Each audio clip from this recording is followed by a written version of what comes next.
प्रयागराज कुंभ भगदड़ का मामला, योगी पर अपनों का तीखा हमला।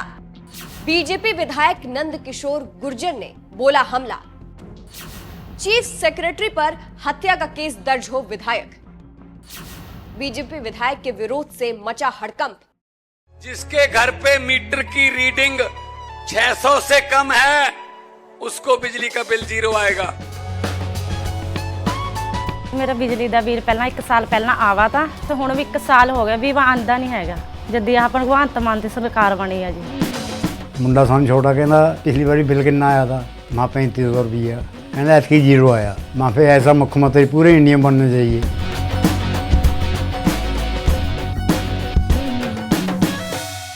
नमस्कार, मैं हूं आपके साथ सृष्टि श्रीवास्तव।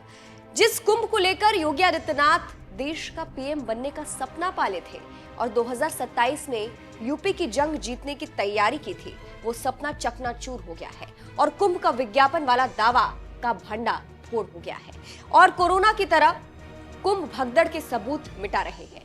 लेकिन आज का जमाना सोशल मीडिया का है और सरकार चाहकर भी कुछ नहीं कर पा रही है। गोदी मीडिया चुप है और सबूत मिटाने में सरकार के साथ है। जिसका काम सरकार से सवाल पूछना है वो सरकार के साथ कदम ताल कर रहा है। ऐसे में कुछ सोशल मीडिया इन्फ्लुएंसर और यूट्यूबर ने फिर भी साहसिक काम करके सरकार की नाक में दम कर दिया है। आप सोचो, अगर इसी तरह मेन स्ट्रीम मीडिया सवाल पूछता तो क्या होता। जो सरकार हिंदुओं के जिम्मा ले रही है वही उनको छोड़कर अपने घरों में दुबके है। लेकिन इसी बीच अब बीजेपी में ही योगी को लेकर सवाल खड़े हो गए हैं और पहला सवाल गाजियाबाद से बीजेपी विधायक नंद किशोर गुर्जर ने अपनी पार्टी और सीएम योगी पर खड़ा किया है और पूछा है कि भगदड़ की जिम्मेदारी किसकी है। एक यूट्यूब चैनल से बात करते हुए कहा कि महाकुंभ में जमकर भ्रष्टाचार हुआ है, महाकुंभ में हत्या हुई है, जिम्मेदार अधिकारियों पर राष्ट्रीय सुरक्षा कानून के तहत केस दर्ज हो। यूट्यूबर से बात करते हुए बीजेपी विधायक नंद किशोर गुर्जर आगे कहते हैं, योगी आदित्यनाथ को चीफ सेक्रेटरी पर केस दर्ज करना चाहिए। भगदड़ को लेकर गुर्जर ने कहा कि जिस तरह की तस्वीरें आ रही है जिससे लगता है कि 30 नहीं और भी ज्यादा मौतें हुई है। वीवीआईपी को ज्यादा वैल्यू क्यों दिया गया, जबकि विज्ञापन में सबको आमंत्रण बुलाकर क्यों इतना बद इंतजामी की गई। तो आप समझ सकते हैं कि कैसे नंद किशोर गुर्जर ने योगी आदित्यनाथ पर हमला बोला है और क्यों।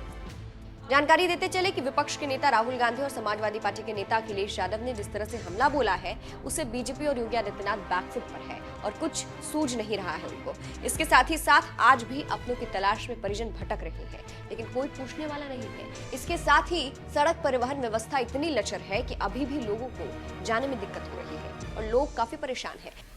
विश्लेषकों की माने तो जिस कुंभ को लेकर योगी ने राजनीतिक के शिखर पर पहुंचने का दांव खेला था वो अब धराशाही है और ये कलंक मिटने वाला नहीं है। पहला तो ये कि मौत का आंकड़ा छुपाया गया, दूसरा ये कि अभी भी लोग अपनों की तलाश में भटक रहे हैं, तीसरा ये कि जो लोग कुंभ की कुव्यवस्था से पीड़ित होकर गए हैं वो कभी भी इस तरह के आयोजन में नहीं आएंगे, चौथा ये कि अब हिंदू राजनीतिक को बड़ा धक्का लगा है और जब भी इस बात पर चर्चा होगी तो बीजेपी जवाब नहीं दे पाएगी। विपक्ष के पास बीजेपी की बोलती बंद करने का बड़ा कारण मिल गया है। इससे आप समझ सकते हैं कि कैसे योगी आदित्यनाथ को चारों तरफ से घेर लिया गया है, वो घिर गए हैं। अब देखना होगा कि योगी की राजनीति कैसे आगे बढ़ती है। वही अब बीजेपी में भी योगी की मुश्किलें बढ़ेगी क्योंकि जो लोग अमित शाह के गोल के हैं वो अब हमला करने लगे हैं, जैसे नंद किशोर गुर्जर। अब इनका मुकाबला कैसे करेंगे योगी। अब हम आपको कुछ दिनों पहले का बयान सुनाते हैं नंद किशोर गुर्जर का, जिसने यूपी की राजनीति को हिलाकर रख दिया था। उससे ज्यादा लूट गाजियाबाद में पुलिस कर रही है। लोग तराही तराही कर रहे हैं और नीरो बांसुरी बजा रहा है। दिन छिपते ही सूर्यास्त और साहब मस्त और मतलब नरक हो गया है। तो मेरा यह कहना है कि कहीं ना कहीं तकलीफ बहुत है जब हम अपनी जिले की टीम को नहीं बचा पा रहे, अपनी बेटियों को नहीं बचा पा रहे और ऊपर से मिशन शक्ति चल रहा है यहाँ। इसकी हमें उम्मीद है माननीय मुख्यमंत्री जी, हमें इंसाफ ये चाहिए, गिरफ्तार हो, कितना बड़ा अधिकारी हो, कोई भी मुख्यमंत्री होता अब तक जेल भेज देता, उनको जमानत नहीं मिलनी चाहिए थी। जितने अधिकारियों ने अन्याय किया है, ऊपर से कहा गया रिपोर्ट नहीं दर्ज करनी है। अधिकारी विवश है, बेबस है। बड़े बड़े अधिकारियों से मैंने बात किया कि मना कर दिया गया रिपोर्ट दर्ज मत करो।